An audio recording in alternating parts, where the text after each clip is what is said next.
মৰাণত সন্ধানহীন কিশোৰী মৃতদেহ পুখুৰীত উদ্ধাৰক লৈ চাঞ্চল্য। 1 জানুৱাৰীৰ পৰা সন্ধানহীন হৈ আছিল মৰাণহাট আৰক্ষী থানা অন্তৰ্গত ৰাঙলী জৰিগুৰি গীতা মাঝি নামৰ কিশোৰীগৰাকী। ঘৰৰ পৰা ফুৰিবলৈ বুলি ওলাই গৈছিল কিশোৰীগৰাকীয়ে। ইয়াৰ পিছতে সন্ধানহীন হৈ পৰে। পৰিয়ালৰ লোকে বিভিন্ন ঠাইত বিচাৰ খোচাৰ কৰিও সন্ধান লাভ নকৰাত মৰাণহাট আৰক্ষী থানাত এজাহাৰ দাখিল কৰে। ইয়াৰ পিছতে আজি ৰাঙলী অইল ইণ্ডিয়াৰ এটা পুখুৰীত কিশোৰীগৰাকীৰ মৃতদেহ উপঙি থকা অৱস্থাত প্ৰত্যক্ষ কৰে স্থানীয় ৰাইজে। আৰক্ষীক খবৰ দিয়াত আৰক্ষীয়ে মৃতদেহটো উদ্ধাৰ কৰাৰ লগতে তদন্ত অভিযান চলাইছে। কিশোৰীগৰাকীক ধৰ্ষণ কৰি হত্যা কৰা সন্দেহ পৰিয়ালৰ। আজি মানে আমাৰ ৰাঙলী জৰিগুৰিৰ ছোৱালী প্ৰায় 16 বছৰীয়া এজনী সন্ধানহীন হৈ আছিলে। যোৱাবাৰ এই আপোনাৰ 1 জানুৱাৰীত মানে তাই হেৰাইছিলে।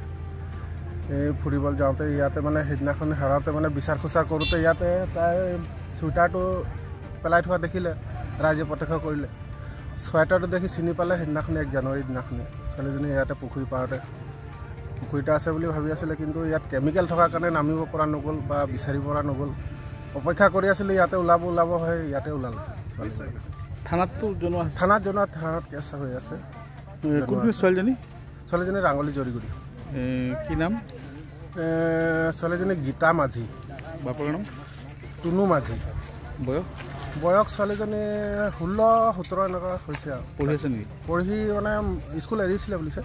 8ৰ পৰা আহিছিলে ছোৱালীগৰাকী।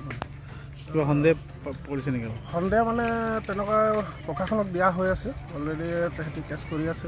প্ৰশাসনে কাৰোবাক কৰায়ত্ব কৰিছে? কৰায়ত্ব কৰিছে আৰু সেইমতে এতিয়া ধৰক তেনেধৰণে ওলালে অলপ সন্দেহ আছে। কিছুমান মানে কুকৰ্ম কৰি পেলাই থোৱাৰ নিচিনা মানে আমাৰ সন্দেহ এটা বুজিছে মানে।